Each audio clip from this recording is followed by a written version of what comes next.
Hello and welcome. Today we're going to be talking about identity theft and identity fraud, preventive techniques, and a whole number of tools and techniques that will allow you to be a better risk advisor and certainly a trusted one to your audience. So what is identity theft? What's identity fraud? What we're going to find out is not just that, but the motivations behind all of these different types of crime, the kinds of people that perpetrate these types of crime, and what you can do using publicly available resources to combat that type of fraud and to enable others to protect themselves. Awareness is really not enough when we're talking about identity fraud. It really is about vigilance. It's about making sure that we know which aspects of our own credit rating to check. It's to be able to talk to other companies, to talk to individuals, to speak in general about what it means to be the target of this kind of fraud. And to be able to do that kind of thing, we need to know where to find the resources and how to use them, because these kinds of crimes and these kinds of criminals are typically one step ahead of the law. So we need to be able to keep up, and we need to understand at least from a high level what this type of crime entails. So what is it? The terms are typically used interchangeably. You've got identity theft and identity fraud. And according to the RCMP, identity theft is the collection of someone's personal information, usually for criminal purposes. So obviously the collection of that information is done without their approval, or certainly without their understanding of what the outcomes might be. Identity fraud is the deceptive use of that identity information in conjunction with different types of crime. And so any number of crimes can be committed, and it's using another person's identity, but these two are not necessarily interlinked. So you can have identity fraud without identity theft, and vice versa. So you need to just be able to understand the difference between those two, because at the end of the day it may have a legal implication when these kinds of people are brought to justice, and the kinds of punishment that are brought upon any number of situations. So really it's about information. It really is about who's acquiring whose information, what the quality of that information is, how they've acquired it, to what degree the victim knows that that information has in fact been acquired by a potential criminal. And once that information is in the possession of someone else, it really becomes about the different types and the different points of personal information that are at the disposal of these criminals. So these may include date of birth, they may include last name, first name, mortgage information, personal identification numbers of any kind, signatures, bank account numbers, passports, passport numbers, and so on. And based on the amalgamation of these different points of information, criminals can perpetrate different types of crime. So what kind of crime can we cause using this? So what kind of damage are we talking about? So what types of damage can be caused by identity fraud? The extent of the damage can be very much linked to the degree to which a victim knows about their information having gotten out there, because once they find out about it, they will take steps to block the use of that information. They will report it to the police, they will scrutinize their statements, and so on. So really it makes a lot of sense for criminals to hide their activities and to make sure that they can perpetrate the crime as long as possible. In most cases, identity fraud occurs as one shot or a lot of very intense criminal activity during a very short period of time. But in some cases, and quite preferably to a lot of criminals, this type of activity will occur over an extended span of time. So, for example, in a type of crime called ghosting, you are, as a criminal, one would take the identity information of a deceased individual and use it for as long as humanly possible to gain the benefit of government services for an extended period of time, and certainly impersonating that deceased individual. So that is called ghosting. But in most cases, identity theft is really linked to credit cards and these one-shot type deals where somebody takes the credit card from someone else, uses their credit card number, orders goods or services, takes advantage of them, and disappears. So money, in many cases, by the time a victim has detected the fraud, a number of things may have already occurred. One is that money may have already been withdrawn from the account. New accounts or loans may have been created with a stolen identity. Credit cards, goods and services may already have been ordered, and you're getting the statement, you're getting a notification on the statement that this has happened.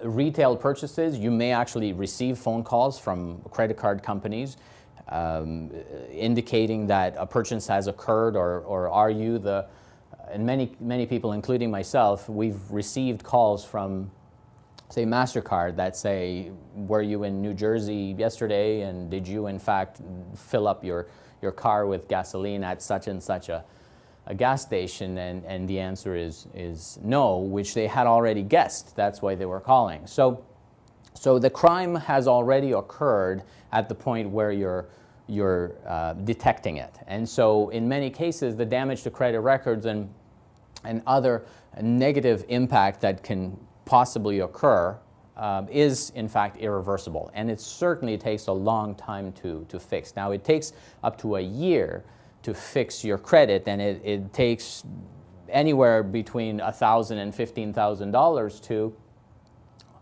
to try to regain control of your identity information. So it's a hugely stressful situation for the victims, and sometimes, as I said, they never manage to regain control over their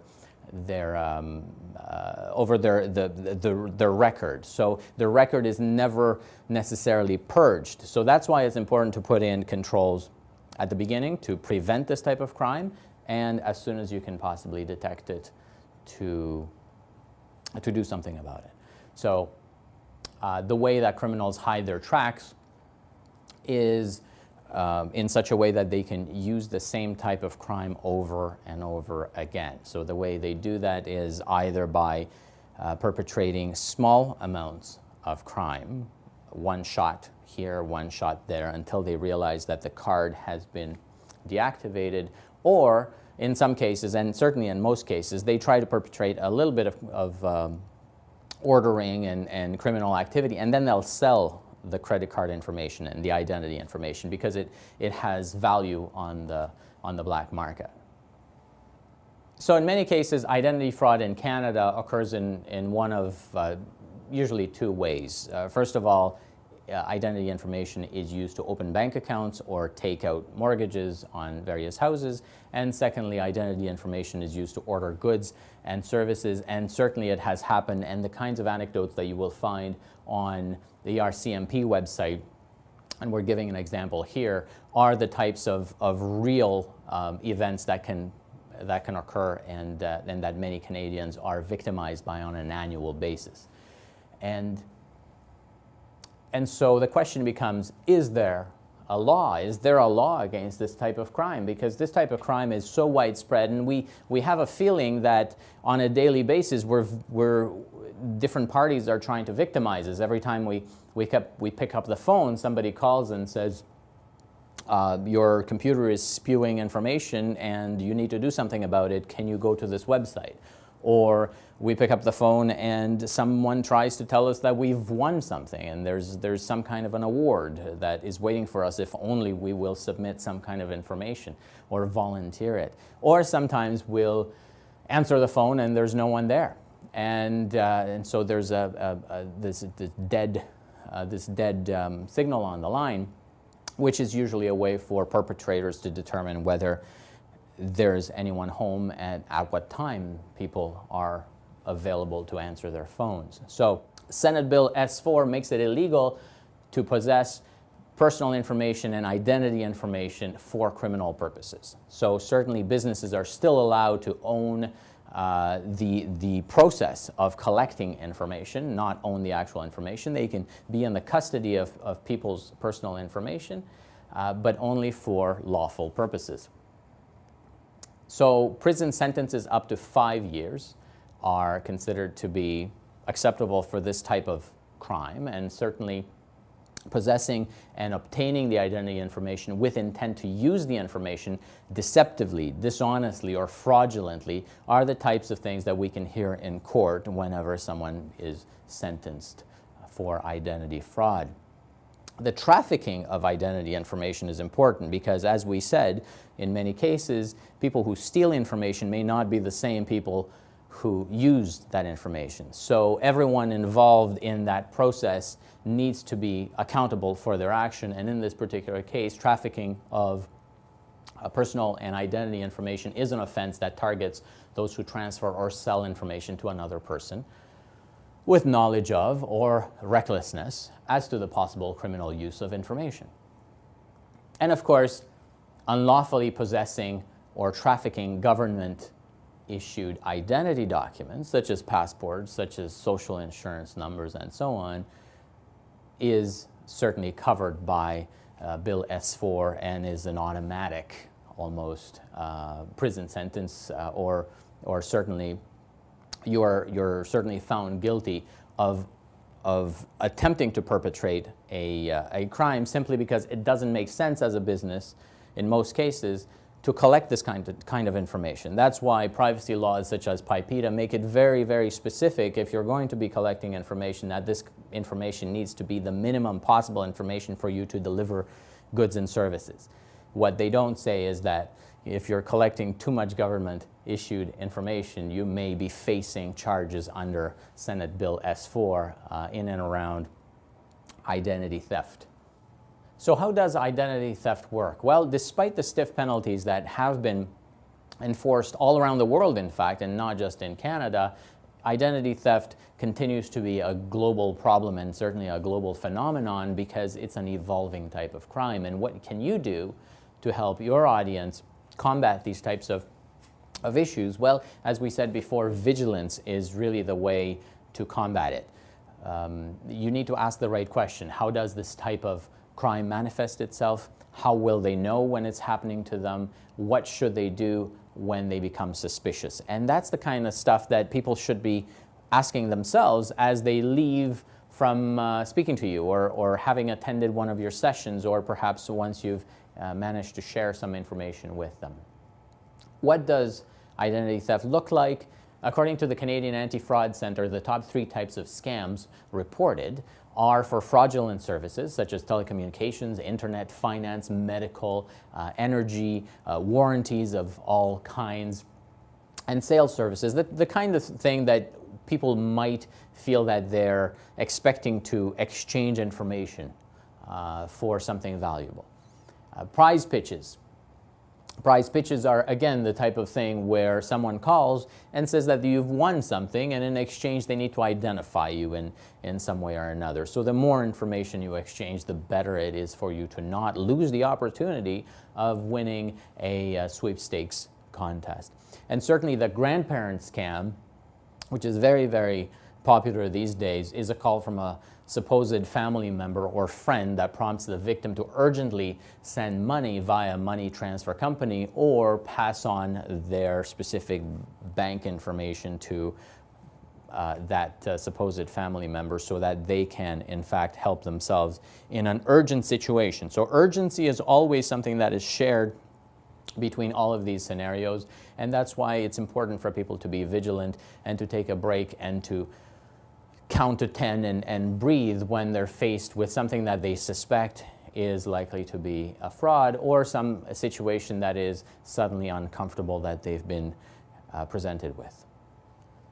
So if the phone rings, what kind of information can you expect to be asked for? Well, any number of details related to personal information are the kinds of things that are very valuable to criminals. So obviously full name, date of birth are things that we can expect. But in addition to that, things that should ring a bell are social insurance numbers, full address, things like mother's maiden name, which we almost expect to put into password recovery fields when we set up an account online.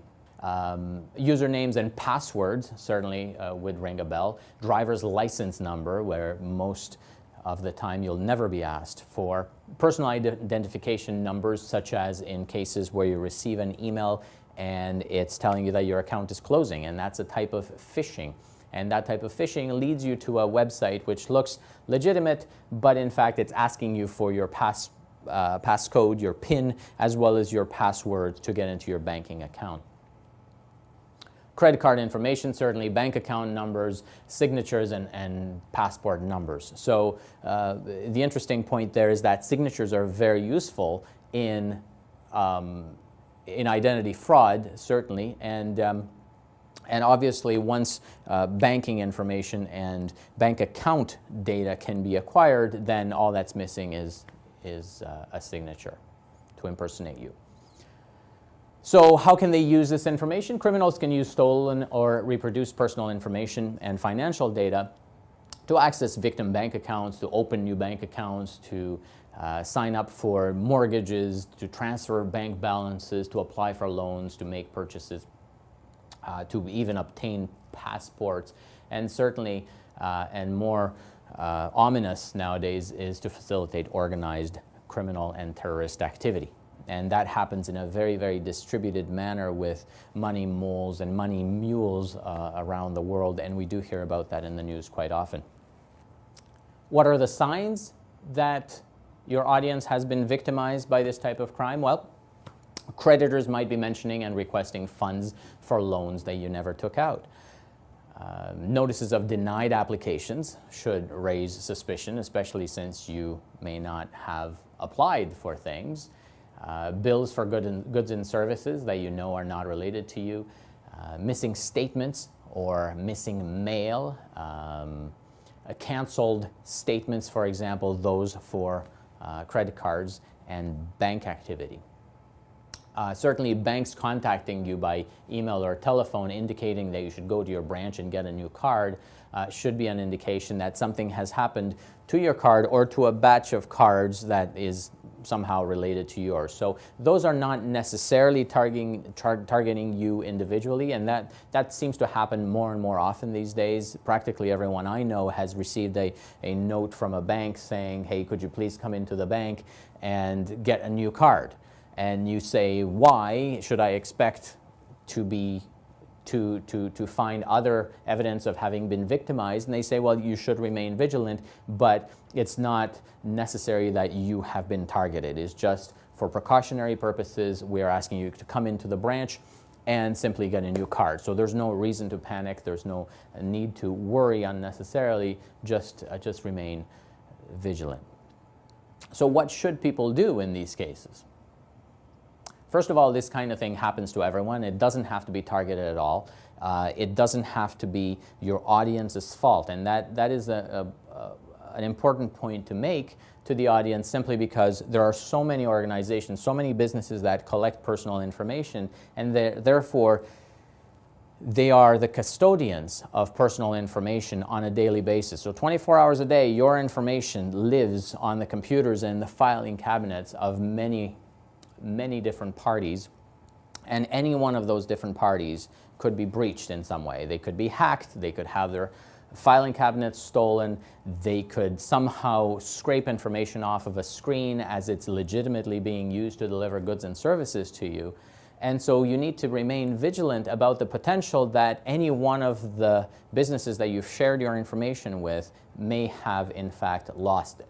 All that to say that you may become the victim of this kind of fraud, and at that point you do need to become a little bit more active. So vigilance is a great way to detect this type of thing, but the actions that you can take are important. And what are those actions? The RCMP recommends that you start by creating a log of your activities and communications.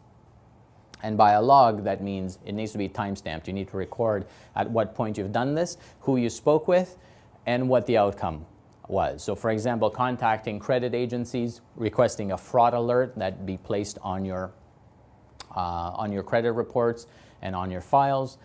You need to contact your creditors. That's important, because contacting the fraud department of creditors for any accounts that may have been opened or tampered with fraudulently will in fact put them on standby and make them realize that whatever transactions are happening from that point on or around that point may be fraudulent, and so that you're not on the hook for them. And that's key here.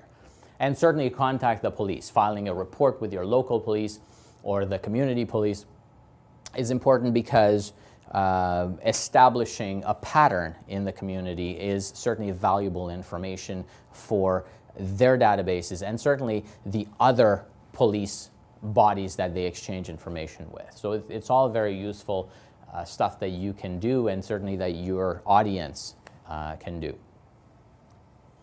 The Canadian Anti-Fraud Centre should almost always be notified right away and kept in the loop with the progress of the situation. Not only is it useful for statistical purposes, but they're always able to spoon feed your audience readily applicable tips and information that it would take some serious research to find. So these guys are hearing about fraud 24 hours a day, and it's important to be speaking with people who understand and who can actually set expectations adequately, because in most cases people will start to panic and they'll start to feel paranoid about things. So it's important to talk to people who understand the problem. So given that the average loss amount is over $600 and takes upwards of 80 hours to restore, sometimes as much as 330 hours and a whole year, victims can also consider identity restoration coverage from reputable insurance companies, not those fly-by-night ones that you can find on the internet. But such policies can provide reimbursement for up to $25,000 for expenses caused by identity fraud, such as the cost of obtaining credit bureau reports. Now, keep in mind that these are free. From each one, you get one free report per year. So if there are 3 agencies, you can get one free one on an annual basis, and you can time them, spread them out across the year. Fees when reapplying for loans and grants and other credit instruments can be reimbursed using this kind of coverage. And certainly phone postage and shipping fees are reimbursable. Some legal fees, which is important because these can mount, and these again can be included in that $1,000 to $15,000 worth of lost wages and lost funds when combating this type of fraud. Up to $1,000 for deductible or service fees from financial institutions and other costs to recover control over personal identity, and up to $5,000 combined for lost wages and child and elder care expenses. So that's an important note, because as you're taking time away from your life to try to reconstruct your identity, your family, the toll that it takes on it can be an important one. So having that kind of coverage can be a very comforting thought. You may not feel comfortable giving official advice on combating identity fraud and identity theft, but the fact is, if you go to the right sources for information, such as the Anti-Fraud Center and the RCMP and so on, there's absolutely no reason not to share this valuable information with your audience, certainly with people who suspect that their identity has been stolen and is being used without authorization.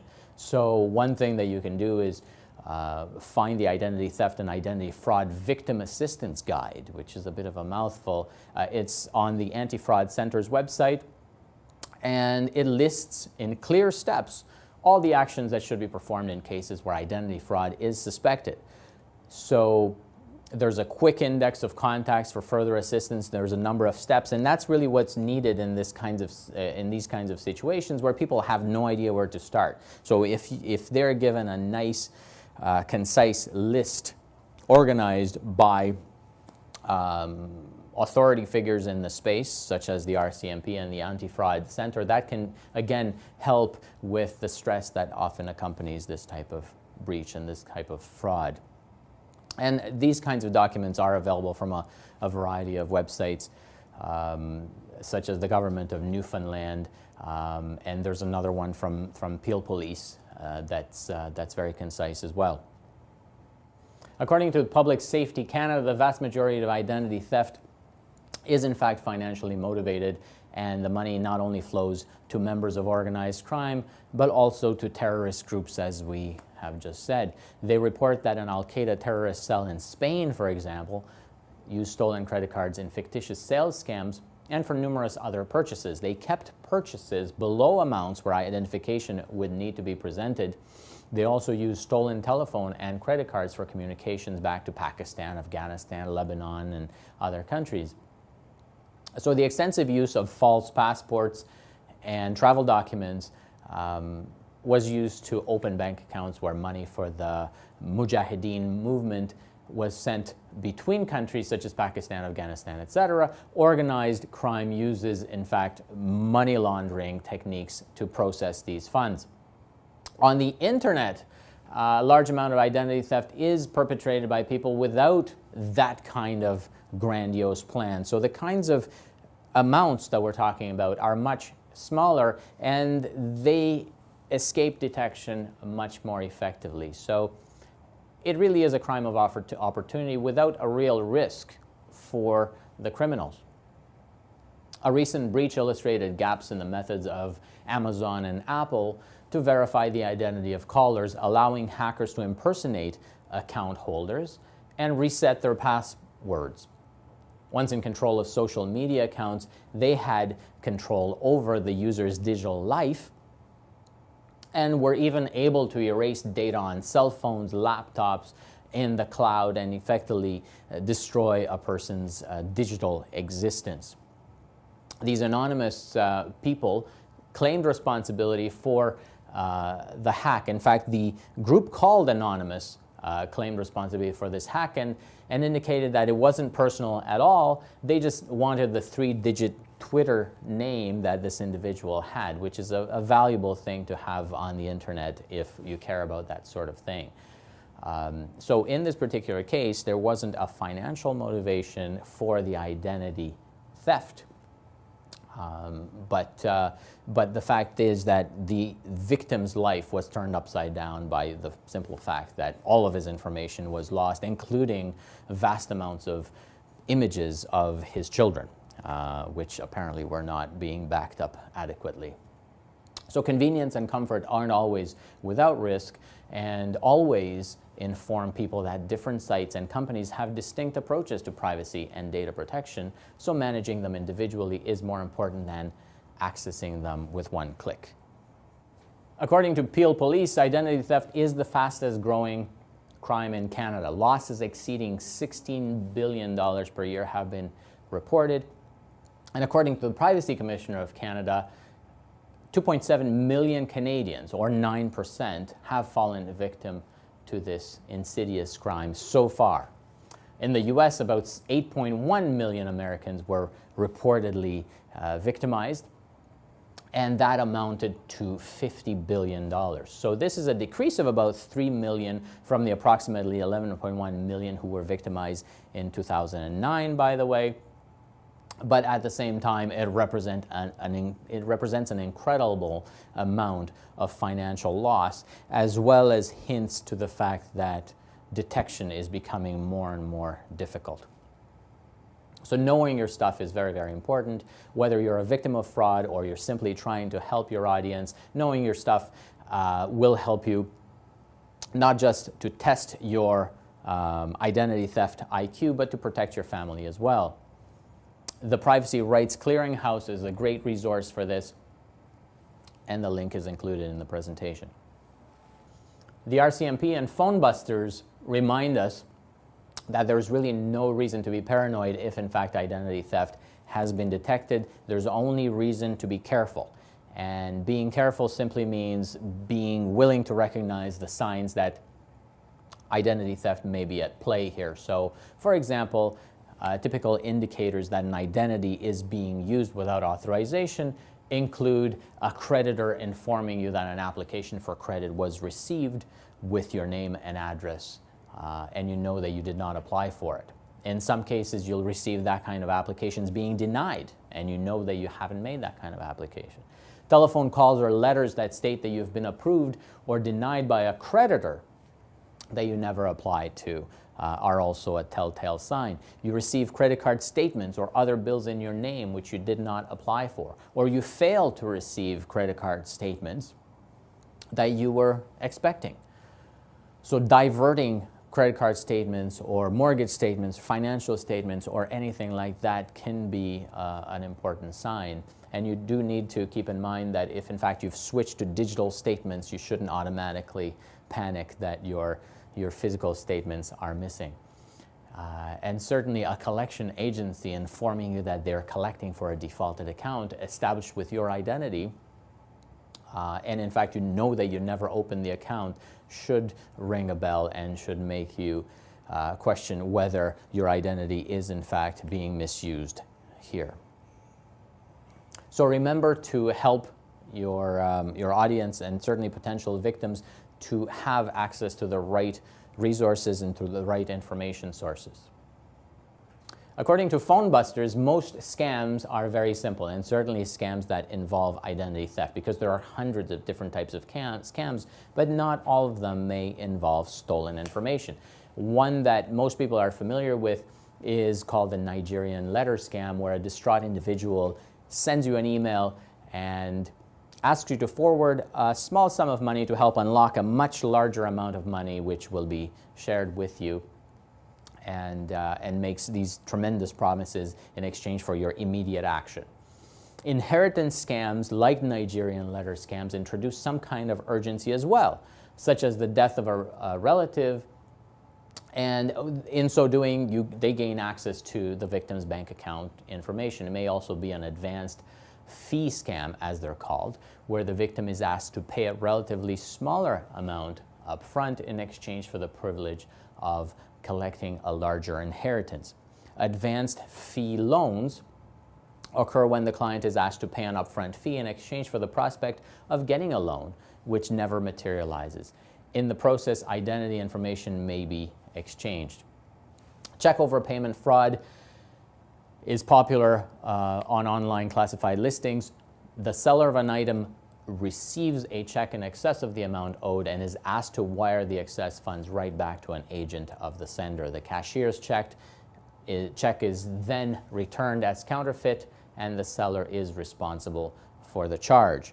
This happens a lot of the time, so practically everyone I know who has listed items for sale on these bulletin boards has received some kind of note that says, well, you know what, we're going to send an agent. I'm going to get a friend of mine to come by and give you a check for this thing. We'll give it to you in hand. So these may occur in different ways. You can receive it by mail, someone may drop by your house, and so on. Either way, they're all different kinds of check overpayment fraud, which gain access to your bank account, certainly will see them fish for information about your name and your situation and what kind of financial details they can get their hands on. So according to the Anti-Fraud Center, there are numerous types of scams, and new variations are reported every day, and that's very specific to identity fraud as well. Some involve the use of personal information, and others blatantly harvest identities. Either way, there's something called social engineering, which is perpetrated through phishing emails as well as through telephone calls, where people are fooled into disclosing their personal information for someone else's criminal gain. Given the opportunity, you should always remind people that this is organized crime at its worst, corrupting the weak, exploiting the very attributes that represent the foundations upon which our society is built. What better way to illustrate the threat than through real examples of criminal action making the rounds across the globe, thanks in part to the interconnectedness of our systems, but also to a massive network of money mules and other intermediaries serving to facilitate each step of the process. Now, a money mule is simply someone who may be an innocent originally innocent student that is recruited through newspaper ads to do something as simple as to receive money and put it into a bank account. And in exchange for that, they can make up to 25% of the amount that they are transferring, and certainly they are expected to ask no questions. And so the implication is that by not knowing what they're doing or the implications of what they're doing, they would not be liable for anything. They're just struggling students, and in so doing, they just pretend they don't know what's going on. So much like the Nigerian scam letters, current waves of spam appeal to the compassion of victims through pleas for mercy in the form of financial aid, be it the fake Indonesian Tsunami Victims Fund or to save exiled royalty. Your initial investment stands to net you a percentage of a vast fortune, much like in the Nigerian scam letters. Unless it doesn't. Once they establish a relationship with the criminals and send money, they will either keep coming back for more, or if the victim shows signs of impatience, they will simply disappear. So the mechanism for money laundering that employs money mules is relatively simple. Criminals use spam to infect victim computers, gain access to passwords, and transfer funds to the accounts of associates in the same country, often the same bank, and the mule's role is then simply to ship the money overseas to specific accounts. Another type of massive identity fraud uses social insurance numbers to file an online tax report and expect a refund. In the US, this type of crime was reported to have taken place 950,000 times in 2010. This is particularly effective since fraudsters will almost always specify that the refund go to the debit card and not by the risky method of sending a check to a physical location. Medical identity theft involves the use of stolen information to obtain medical treatment or products. This is a particularly insidious crime as it often makes accomplices out of the victims, who often simply allow the fraud to occur because they feel pressured or intimidated into it. If you suspect this type of crime, you can report it immediately to the Canadian Healthcare Anti-Fraud Association, which is built for that purpose. Another way to steal information is skimming, and that's routinely used to steal personal information and card details from people who are using ATMs or payment terminals. The information is then used to make counterfeit cards that will help impersonate the victim and complete retail transactions or online purchases. Criminals often create fake minute books to perpetrate corporate identity theft. They use checks and the stolen identities of company officers to steal the corporate identity of the firm, thus potentially taking control of assets and creating profitable situations on a potentially much larger scale than permitted by the theft of individual information. The Lawyer's Professional Indemnity Company includes scenarios that illustrate how some types of corporate fraud unfold, and that can be found online at the link provided. So corporate identity theft is the kind of theft that most people don't think about, because everyone thinks about personal identity theft and the kinds of weak victims that are always targeted. But in fact, in the types of scenarios perpetrated in corporate identity theft scenarios, you can have companies doing business, actual websites and auction sites and e-business sites operating for a long time and having clones of themselves online, generating revenue using established brands and company names of the legitimate companies without those organizations actually knowing about it. So it's a particularly damaging type of identity crime. Small businesses are particularly vulnerable to fraud because they simply do not expect to be targeted. The Chambre des Notaires du Québec recommends 10 steps to protect against this type of fraud. Have a written contract, select good employees, establish a zero tolerance policy, remain vigilant, practice good accounting, manage the merchandise and equipment, use security systems, control access points, manage data access, and certainly manage telephone lines adequately. In conclusion, you don't necessarily have to be a know-it-all to be able to help people. You just need to know where to find the information and to find the people that it will resonate with. The important thing to remember is to have access to timely resources and to offer quick tips. If your audience remembers just 3 things about being prepared, let it be these. Make sure you can recover your valuable data in case of disaster. That goes for your digital information as well as your financial data, your health information, etc. Look for mechanisms that let you know where your identity may be compromised, such as credit checks and failed login attempts or password resets. So keep an eye for those rejection emails and those logs where you may find information about people trying to break into your account. And 3, actively control the disclosure of your personal information. Ask about the need for the collection, review privacy policies, and only provide the absolute minimum. These 3 tips correspond to the 3 types of controls that represent the foundation of data protection principles: prevention, detection, and correction. And what that simply means is that you need to have a backup plan in case things go wrong. So the bottom line is, assume that your identity has already been compromised and think of all the information you're going to need to have at your disposal if it's gone.